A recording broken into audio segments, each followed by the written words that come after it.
Welcome to another lesson in the Beginner's Guide to DXCP course. I'm Marcelo Lewin, the Headless Creator. As always, get a hold of me, Marcelo, at headlesscreator.com. Now, today we're talking about how to migrate to a headless architecture with my special guest presenter, who's back from a podcast we did before, Siobhan Samuel. He's CEO of S-Cube. So, without further ado, let's go ahead and get him in. Siobhan, welcome. Thank you, Marcelo. Thanks for having me again. I'm glad to have you here. We had a fantastic podcast interview with you, which I recommend everybody go check it out. Now, today you're going to be doing this great presentation where you're going to go into detail on how to migrate into a headless architecture. But before we do that, for those that didn't watch that podcast, which I highly recommend everybody go check it out, give us a quick overview of your background. How did you get into tech? Yeah, sure. So I've been working with website for the last 2 decades. I really started building website when I was 13. And since then, it's never stopped. I just enjoy it too much. I worked with various startups, large agencies, enterprise, worked on various different web platforms, WordPress, Drupal, Sitecore, AEM. So I can say all I know is website and website migration. So that's what we're here for. I can totally relate with you. I started coding, but this is before websites, when I was 12. But this is in the 80s, right? So that's I've been doing this forever, and I love it. It's something that I don't know what it is that attracts us to this stuff. What got you into headless? It was, I think, around 7 years ago. We were on a WordPress website, and we did not like how the content was managed. We wanted something, where we can have a content in a central place. We did not like, how bloated the system was. We wanted something which more lighter, and we also wanted, a developer ecosystem to contribute. So when we were researching in that, I came across Jekyll, which was, very, very early on headless. Software, and since then, the headless space has just expanded, and there's so many good players and so many better ways to do things. So I think that was the first turning point for me to start working on headless. Awesome. All right. Well, we're ready for your presentation. We can see the slides. For those of you watching live, the way it works is you can put in questions in the chat. I'll ask Siobhan if I have questions or comments. Siobhan, I'll jump in, but I'll let you get started, sir. Brilliant. Hi all, thank you for joining me today. We are going to be discussing about how to migrate your headless CMS. Think of this as more of a planning and a strategy session. We'll go as much as depth as we can, but as you know, with any migration, there's a lot more things to it. So we'll get started. There are so much information on the Headless Creator on the depths of what Headless CMS is, what are the core concepts, but I'm just going to touch base on a few things so people who do not know, at least you have some understanding. When you think of a traditional CMS, the one you can see on the right-hand side, you normally have your whole website into a software. So that could be, a WordPress, a Drupal, or a Sitecore. And this software normally has your content and your code combined together. In Headless CMS, what we are trying to do is we are trying to separate your content layer from your code layer. That's your front-end layer. And when we do that, magic happens, because now your content has its own brain, own repository, which means you can start accessing using APIs, usually JSON, and do many more things with it. So that is why many companies are moving into headless, and that is the main difference between headless CMS and a traditional CMS. So here are three benefits. Headless CMS can be scalable, they're flexible, and you can also start delivering to multi-channel. So as you can imagine, now your content is a content repository. Your website is just one of the channels accessing the content. So if you want the same content to be accessed on your mobile app, or if you want it to be in a login system, if you want it to be on a Apple Watch, or whatever it may be, you have that access. So there are many benefits, and these are three benefits I want to touch base today. And real quick on that, on the multi-channel, which I think is very important to emphasize. Most people think multi-channel, they think mobile app, and they think of the web, right? But there's also, like, for example, Salesforce. You can send it to your customer support team. You may want to use content from your CMS specifically to help your support team help customers, right? So there are many, many different kinds of channels, and that's where Headless really shines, is in pushing it in all these different channels that normally you don't think about. Absolutely, yeah. An easy example would be a newsletter, right? So we have different systems. Right. Having your content in your central content repository means you can easily access that content and put into your newsletter or your CRM or whatever it may be. And that is where I think the power of decoupling and having a central content really helps you out. Exactly. Cool. And we specialize in financial service, and Headless CMS has quite unique features when you are a financial service company. The first thing being the security, because now your content and your code is separated. The website becomes quite secure, because you don't have a database where people can really hack into your system, making your website less exploitable to vulnerability. And Headless CMS also has own inbuilt security features, and also have SEO compliance, so which means your system is going to be a lot more secure than having a monolithic CMS.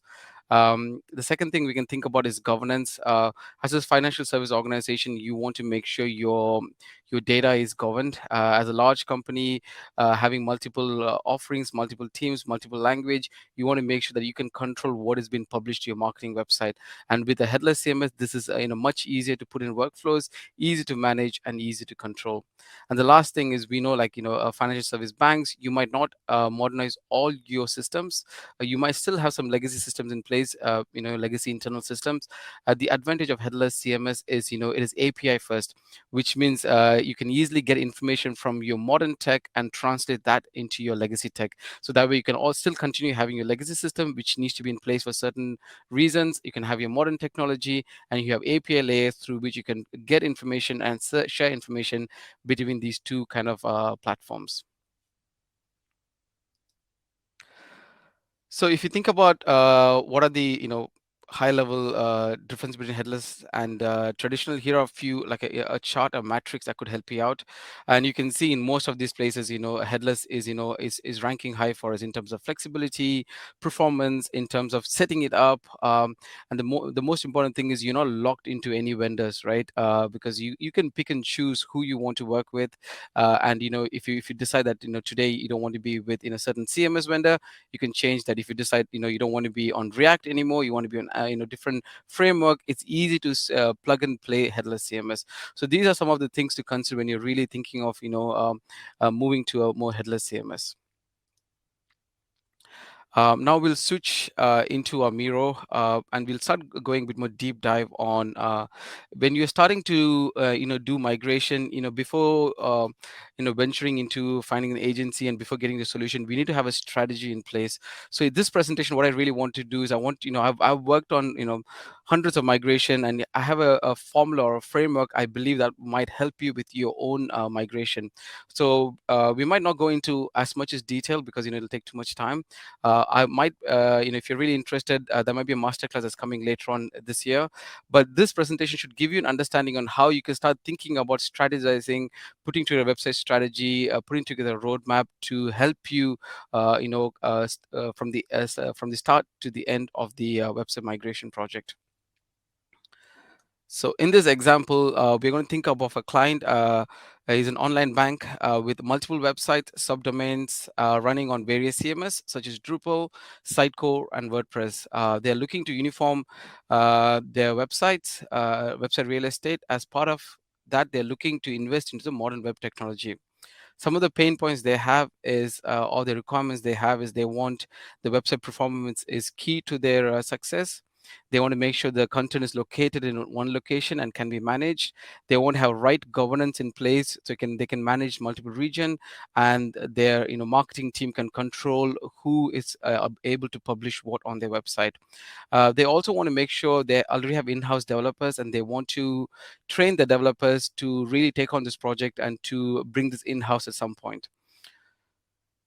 So the first and foremost, when you start thinking of any kind of migration work, is you want to start thinking of what are the business goals we are trying to achieve. So I have pinpointed a few business goals in here. For example, in this particular example, you can see a client wants to grow their business by 20% year on year. They want to have 10 regional websites in 5 years. So you can see some of the regional offering they have. They would also like to have a local language offering to each of these websites. They're right now finding it very hard to know where the content is, and they're trying to, they want to have a single source of truth. They want to optimize their customer service, because they feel like they're getting too many emails, inbound emails. They want to find a way how they can optimize this.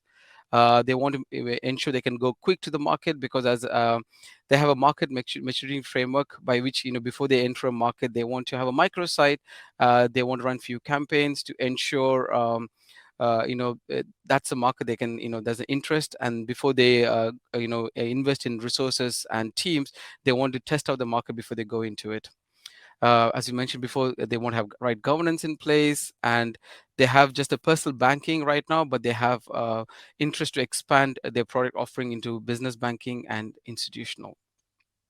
So when clients normally come back with this kind of pain points, the best thing to do is to get the stakeholders into a meeting, have a workshop similar to this, and most of the time, we will have some kind of, the high level desire or high level challenges they want to achieve within the next 18 months or 2 years.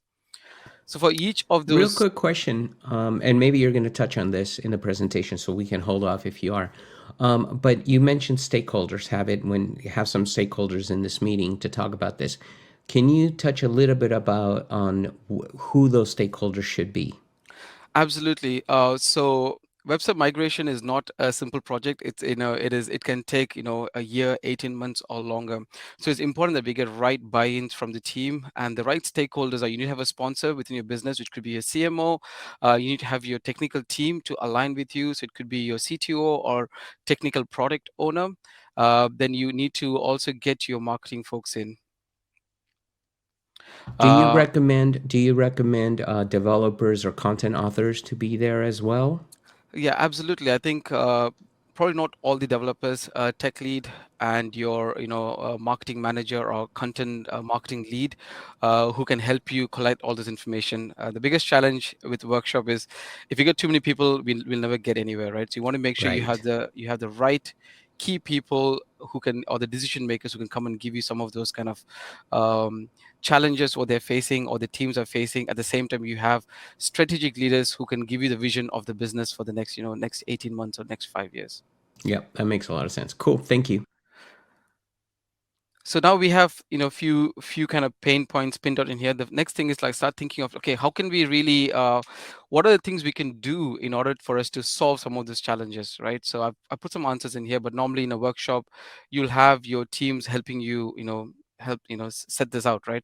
For example, if you want to start growing your business, having the right website is a good thing, because as we know from various case studies, a good website, a good performing website means Google are going to like your pages, which means you can easily jump from page 3 to page 1, which means you are going to get more traffic, more leads into your website. The other thing you can start thinking about is, now you have headless CMS, you can start doing programmatic SEO. So for instance, if you have database of information and you want to do comparison, you can start doing some automation and programmatic SEO, by which you can start increasing the amount of pages on your website with a single click, right? So if you're a bank who has a page for currency exchange, and you have a database of information for all the currency exchanges, with programmatic SEO, you can start saying, hey, what is GBP versus USD, right? And you don't need to go and individually create thousands of pages. We can automate all of this process using headless CMS. A good example for this is if you go to wise.com, they have done all of this, they're using headless CMS, and they're using all of this programmatic SEO to build the traffic onto their website. So the next thing we can think about is, the business is thinking of a global expansion. So this kind of the language offering, the regional offering, all of these things we can bucket that into the global expansion strategy. And now, because they want to optimize the customer experience, because they're thinking about, they want to streamline the customer experience, which might include, they might want to have a global search. So when customers are coming, before they contact the support, they can go to a search and make sure they get the information. And with the APIs in place, and with having the right search technologies, we can not only show the results from the website, we can get the results from their platform and from the help center. So this way we can have one search system. So before the customers come to get any answers, we can provide them with a one-stop, a solution. The next thing you can think about, you can start thinking of, in order to optimize customer support, you can start thinking of a personalized content based on profile. So if you know a customer is a personal banker, when they come to your help center or when they come to your educational materials, you can ensure you just show the information that is relevant to them rather than showing things that is not needed to them. And this would, help them, help you improve your customer experience. And the last thing we can one of the other thing we can think about is, how can you do automation and AI, right? So think of your headless CMS as your content brain, and all your content is in one place. So which means, if a customer is using a chat system or they have a help center, you can get this content repository and you can put that into your chat database. So whenever they ask a question, you can use semantic search to kind of find and pull the answer that may be relevant to them. And if your company is quite advanced, you can start using chat GPT and other things where you can start searching into your internal customer database the information you already store and serve the customers in a better place. So the most important thing we can see here is, it's hard to identify the source of truth, which means they don't have a central location for their content repository. So having a central content repository means you have all your content in one place. All your users, your customers, your teams can see the content from one location, which also means if you want to start expanding to multiple regions, now if you want to start doing some localization, you can access this content from your content repository. You can use translation providers such as SmartLink or translation.com and easily get those kind of translation in place, right? Having the content also means your mobile apps can access the content. You're going to reduce content duplication. You can start populating content for your knowledge management system, and you can also put restriction in place so only certain users can get certain content, right? So when a user is, for example, a personal banking user, they get content that is relevant to them, right? So you can see how all of these things are starting to link together. uh, Quick question on that, just to expand on this a little bit. But when we're talking about single source of truth, doesn't mean there's only one place, right, for everything. It means that content isn't duplicated. So you may have multiple repositories, but each of them hold a single source of truth for that type of content. So you're not duplicating content, because some organizations may have, like, for example, single source of truth on Salesforce for the customer information and marketing information, let's say in Contentful as a single source of truth. And then they can merge all that together through APIs or apps like Uniform, correct? Absolutely, right. And that depends on your strategy of your business. And as you're saying, it's bucketing, right? Okay, we're going to use Contentful for just content management. We're using Salesforce for sales management. We're using HubSpot for sales. Whatever that is, we got to start deciding before choosing the CMS, what are the technologies we want to invest and keep in house, and what is going to be staying over there, right? So which means if your help center is going to be in Contentful, for example, we make sure all the content is over there, and that content can be accessed by our Salesforce. So those are kind of things we got to put in place. And as you mentioned, like tools like Uniform, we can make sure now you have not just your content repository. You can get, for example, your product might be with BigCommerce, right? So you can have things like Uniform, where you have your Contentful, getting your content repository. BigCommerce, you get your product repository. Salesforce, you get your sales information. So you can start orchestrating this information that is useful for the business. Yeah, definitely. Cool. Thank you. Brilliant. So now you can see how all these things are linking together, right? So if you want to go quicker to the market, which means let's say you want to go to let's say France, you want to have French content, which means you can have automated translation in place. The translation takes the content from your content repository, and you use translation engine to get that going. So when you start working with your team to kind of set your business goal, you start really understanding where the gaps are, where we want to get towards, and essentially at the end, you will kind of come with one phrase as a team, right? And it's important, right? In this information or from this workshop, we can identify the main purpose of this website migration is because we want to have a foundation framework that can help us quickly deliver websites, right? So when we have when we have this kind of a key objective on why we want to do this migration. As we go through the migration process, you can always remember, right? Because you'll have challenging priorities. Different business might come and say, hey, we want this, we want that. We can always go back to the root, saying the reason we are doing this migration, or the phase one of the migration, is we want to have the foundation technologies in place, and we want to make sure we can deliver a website much much quicker. So I hope this gives you an idea on how to run a business workshop, and hopefully at the end result you can kind of really understand why you're doing a migration, and this will give you a better buy-in with the business, and you can also set an expectation what we are trying to do. Approximately how long do you think a workshop like this would take in a typical enterprise? We're normally looking, you probably want to do two workshops.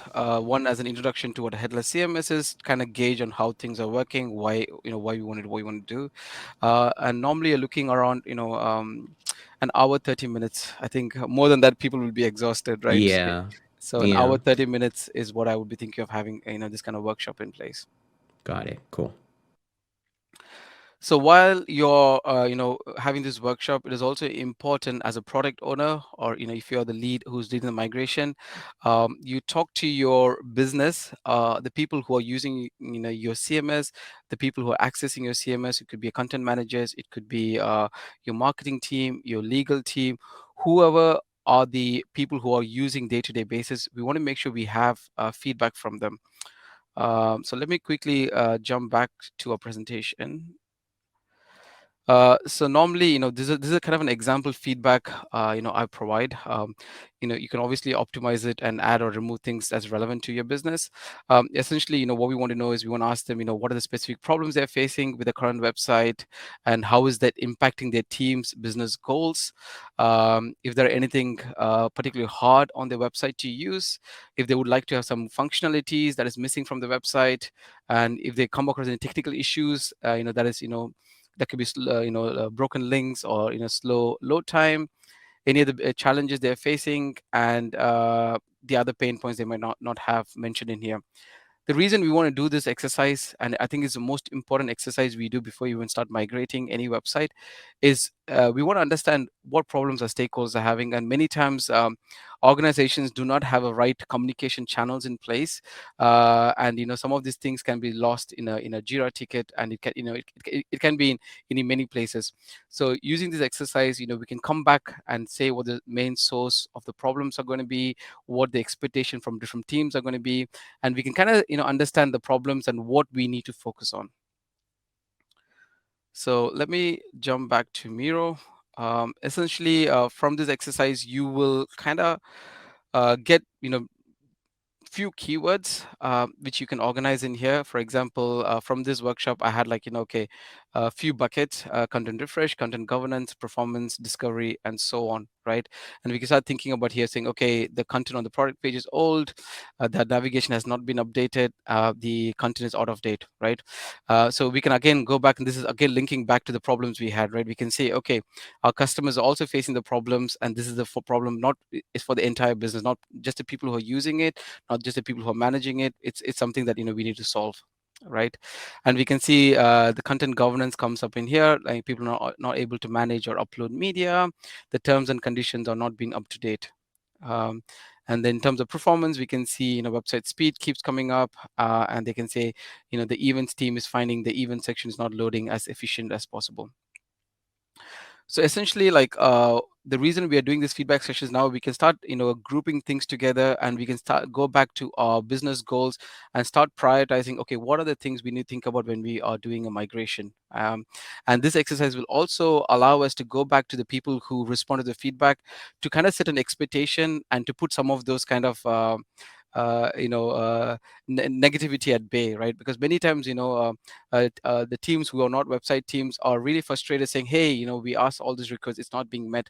What is the next step? How can we get things moving forward? So now, when we're starting a new migration, we have chance to start clean. So this way we can start saying, hey, we understand these are the problems, and these are the ones we're going to start prioritizing. So having a website feedback, putting it together, laying it out in such a way will always help you prioritize your sprints, and also prioritize the migration. Moving on from that, it is also a good idea to start taking some ideas from the feedback, from the business goals, and talking to your internal teams to really understand. Okay, if you want to have a future website, what are the different features you want to have in place, and what are the channels we might want to optimize. So this is us thinking futuristic, right? Okay, in 2 years, 3 years time, what are the things we need to have, because this will help you understand, is headless CMS something we need to use or not, right? Headless CMS is not for anyone, right? If you just have one website, and you have just you're not really having any kind of translation or any kind of advanced challenges, there is no point you investing into this technology, right? But if you look at this kind of business, they have interest to have mobile apps, they want to have temporary campaign pages, they want to have microsites, they want to integrate with their newsletter, they want to have the help center. So they are looking into multiple channels where they want to access the content from.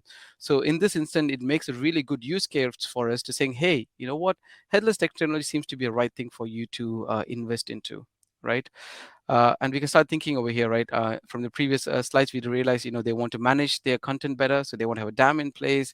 They want to have a translation engine, internal search.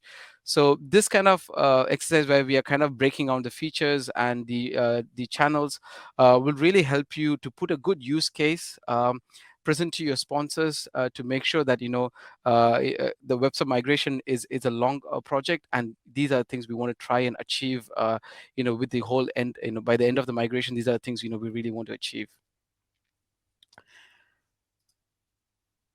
So once you have kind of the idea, so we have the business goals, we have the website feedback, we kind of have the future state.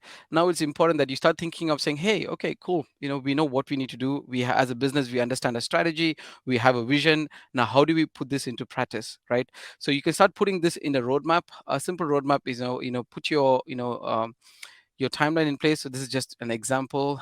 Make sure you have some milestones, your design, your build, the integration, and your features, right? You can start thinking of saying, okay, we'll start, doing a strategy or discovery in May. During that time, we'll also start auditing our content to ensure the content audit is in place. And then you can start thinking of saying, okay, in phase one, we just want to achieve the core build, right? We don't want to go, multi-region. We just want to have the core build and academy and the events of the section we want to tackle during, this phase. And you could also start thinking about saying, okay, you know what, in terms of integration with third party, the HubSpot and global search is something we want to start, thinking about. And in terms of features, you can think about saying, okay, we want to have some tracking in place, and we want to start investigating, because we're going to have some academy in place. In the future, we also want to see if there's a quiz or any kind of uh, features we can start looking into. So this is kind of a typical high level roadmap you can start thinking about.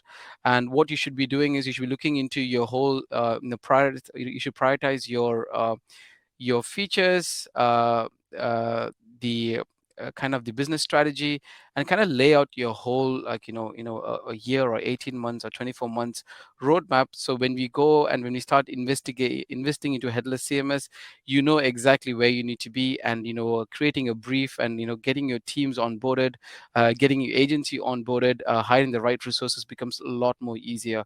Like for example, if you start thinking about global search, you might think about saying, okay, maybe we need to start thinking about our taxonomy. How are we going to organize our taxonomy, and how is this going to be working?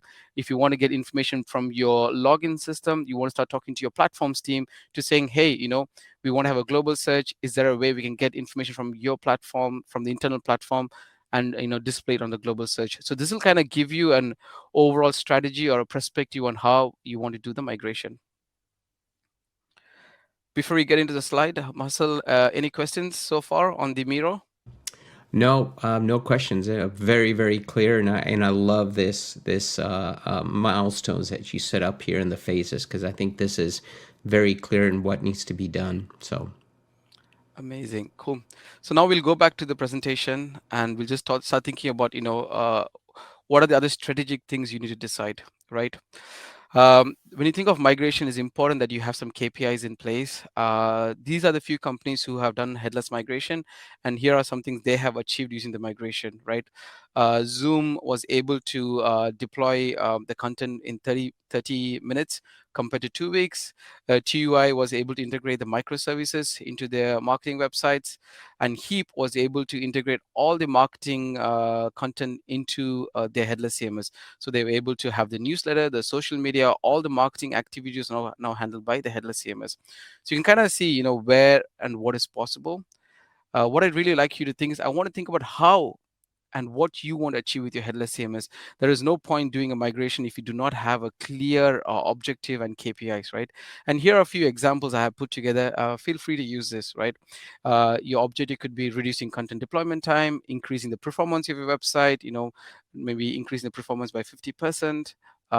Making sure your content is managed more efficiently and you have a streamlined process by which you can consolidate all your content in one place.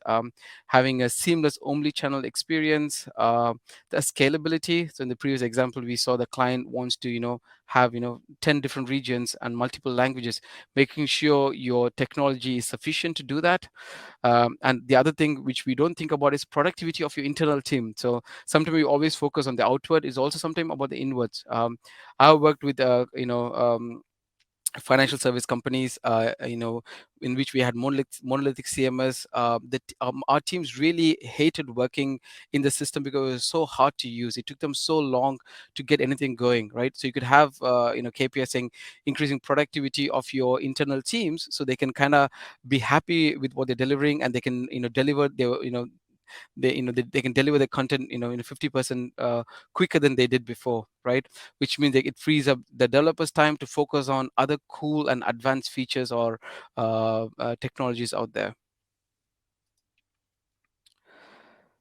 um, Now we're coming back to, last few slides. Headless CMS, as I say, we always, honing on about headless CMS, because I've been working with it for a long time, and this is a headless creator podcast. But it doesn't come easy, right? It has its own challenges, and it's important, before you embark on any migration challenge, any migration project, specifically a headless migration project, you understand what are the challenges that you might be facing. And here are a few things I have put in place, right? First thing is the content migration. If you have multiple websites and if your content is stored on different platforms, you got to start thinking about, how do I get this information from this platform into the headless CMS, right? Some might be automated. Sometimes you might need to build your own internal team who can literally copy and paste those content. So that is something you got to really think about. The second thing is content modeling, right? This is a totally new way of thinking. So you need to have experts in place who are going to start thinking about saying, okay, how do we really organize our content? What are the fields we need in our content on a headless CMS, and how are they kind of going to interlink with all of those things? So you need to have a content modeling strategist who can help you really model the content out. With any migration, there's always going to be an SEO impact. So we want to make sure, when you're doing any of this migration, that you consider SEO in place, right? Obviously, having a better performance is going to improve your website. But with the next point, right? With headless CMS, you need to think about how the redirection is going to work. We don't really have a database, right? We are working, um, all on a flat file. So you want to make sure you have your redirection in place, so which means, your old content can still be accessed or redirected to, right? You want to make sure you have your semantic SEO in place, and whatever semantic values you had in your old CMS, or your old, front end, we need to make sure that is preserved during the migration. Then thinking of your third party integration, you might have had various third parties that's integrated within your platform, your HubSpot, your Salesforce, your Marketo. You want to start thinking about saying, hey, does this platform supports, right? Can we work with Contentful, or does Uniform already have integration with this platform? Is it like easy plug and play, right? You got to start researching on making sure that, before jumping into this, your core platform integrations and your CRMs are working as they should be. Then thinking about training and adoption, this is a new way of doing things. There's going to be new learning curves, making sure you have documentation and adaptation strategy in place, right? So making sure your content team is up to speed, making sure your developers have the documentations they need, and if your CMS has been accessed by your legal team or your events team or your people who are updating the blogs, making sure they have the training materials in place so they can come and they can embrace the new challenge rather than saying, hey, the old was better, we don't want to do this, right? So please make sure that you have these kind of things in place. Again, the cost management. So the way we think headless is totally different from when you think of monolithic. When you buy monolith system, it is all well and good. You have all the bells and whistles. You might have personalization. You might have your forms. You might have content modeling. Everything might be in one place. Or your DAM. The biggest challenge with that is most of the time we don't use all this functionality. So you might be paying so much money to use only 10% of your system, but from the financial side, it becomes a lot more easier because you just have one thing to think about. But when you think of headless system, you got to start thinking about saying, okay, do I need a dam? How much is it going to be costing? Do I need to, have a content management system? What is it going to be costing? Um, and even though it might be complicated to begin with, you have the kind of the ownership, right? You can decide the best dam that you want to integrate. You can decide the best search engine you want to integrate. So to begin with, it might be a little bit convoluted to have this kind of SLAs and the pricing in place. But once you figure that out, it becomes a lot more easier for you to manage. And the last thing is, your media and asset management. You might have years and years of, PDFs and images that was, saved in your old CMS. You got to start thinking about saying, how can I migrate this into a DAM through which, we have all the information that is not duplicated. At the same time, how can I make sure this info, my images could also be used in social media, could also be used in my newsletter, and what are those kind of things look like. So when you think of migration, these are some things for you to really consider. Real quick, I want to emphasize the importance of the content modeling side because I've seen enough projects where people migrate to headless and then they build a legacy content model basically on top of headless, and now they basically have a legacy system. So, to me, it's extremely important. And not that all the others are not important; they're all very important. But I think content modeling is probably one of the most important things when you're thinking about migrating to headless. I'd love to get your thought on that. Absolutely. I think content modeling is the foundation of headless CMS, right? Because you're Exactly. thinking as content as your brain, and now your brain is there. You need to really think about how can we get the extract the information and how is it going to be stored. So content model is a main attribute of headless CMS, and you might think there's not something you can get an expert to do it, but I always tell my clients, it's good to educate themselves, and we always, Yeah. Headless Creator is one good resource for you guys to look into, so you understand how things are going, right? As you mentioned, Marcelo, I've also had places where uh, developers, because they're used to monolithic approach, they think they can tackle the headless CMS, and they build the whole headless exactly how the monolithic is, right? Exactly. You have your I seen where they had JSON editor within the headless CMS because that is all they knew, right? Right. So it is important that you understand the content model, you understand, how you can build for, the future proofing, and not just get, okay, oh, headless CMS seems great, let's get started. You got to spend that time to really understand what it looks like and have those kind of experts in place to get it going. I think the idea to tag on to the content migration is with content modeling is when you're thinking of migrating into headless, don't think of you're migrating pages. You're migrating content and media and assets and build a content model to support that. Because what I see a lot is people migrating pages. So they create a content model to support pages, Hmm. and now you're attaching design with content, which is not reusable across multiple channels, right? And now you're back to basically where you're migrating from, right? Absolutely, yeah, yeah, that's Yeah. spot on. I think thinking of control model, like it comes back to the multi-channel, right? Your model is not just going to serve your website. That model might have information for your other channels as well. Yeah, definitely. Cool. Brilliant. And here are a few best practices if you want to do website migration. And some of these things, we have gone through this workshop. Make sure you have a clear objective. Make sure you have your skilled team, either in-house or agency, to help you with the migration. Audit your content and have structure in place. Have your content modeling strategy in place so you know how to reuse the content. Make sure you know the right CMS you're using. There are so many headless CMS available, each of them having their own pros and cons. Make sure you choose a CMS that's going to help you. Make sure you choose your orchestration platform that is going to help you integrate with different platforms. Think of your roadmap. As we discussed, have your high level roadmap for your entire business, but also start thinking of saying, okay, phase one, or MVP, what is it looking like? For each of those things, make sure you have your accepted criteria in place, so your developers, your stakeholders, your teams know what we're trying to achieve, because scope creep is very easy in any migration. So we want to make sure that we catch that early on, so we can really think about how we can have a healthy project rather than a project where we keep adding things to it. And then monitoring and reporting. As a product owner, business strategist, make sure you have those monitoring in place before you start your migration. Run Google Lighthouse score, get your reports in place, make sure you save that. You can use tools like breeze.bar, where you can save your migration statistics in place. Make sure you take screenshots of your old website, your new website. Make sure you have your reporting for your Google Analytics, so you can track how your post and pre-migration statistics in place. And the last thing is training and support. Ensure as you start migrating, you start documenting and create training materials as you go along, because website migration is, think of it as a team sport. It shouldn't be just the marketing team you're doing it. The marketing team comes in, starts building the page, start having those content models in place, put the templates in place, and get help from your other teams. Say, hey, here's how we build the product pages. You want to, just duplicate this or follow this instruction, create the rest of the pages. So don't take all the burdens yourself, because I've seen agencies and marketing team trying to do everything. I think this should, the reason we're, going to a headless CMS or a modern technology, so we can have the whole company in place, right? And if you have the right workflow, they're not going to really mess up anything. So make sure it's a team sport, and your training and support is really going to help your teams to achieve that.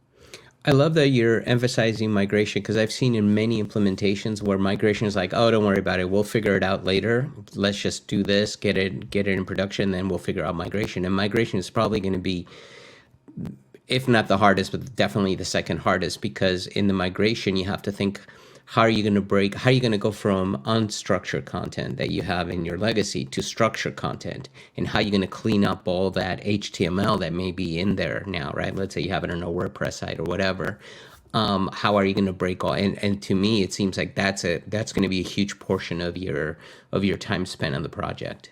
Absolutely. And I actually have a good framework. Maybe not, when we do the master class, we can think about it, where we can start looking into, your migration. What is your URL A? What is your URL B? What are all your pages? What are all your components, right? How do who's working on which, and what is your QA process looking like? So there's a lot more things to think about. You might have your content model in place, you might have your technology supporting it, but if you don't migrate your content appropriately, that's the biggest Exactly. challenge, because your content is your bank, right? It's your currency, and having the currency in the right place, the right format, with the right schematic is really important. If you get that wrong, I think it's not going to be great. Agreed. Yep. So that comes to the end of the presentation. If you guys want to catch me, my details are below. SCube, we are a headless development agency helping financial services. We work with clients in all the sectors, but financial services are sweet spot. We'll help you build fast, secure, and composable websites. So if you need help with migration, or if you just want to have a call really to help you with the strategy, you can go to the website, you can book a meeting, and we can have a chat. Definitely. Siobhan, that was amazing. Great presentation. Thank you so much for doing this. That tons of detail in there.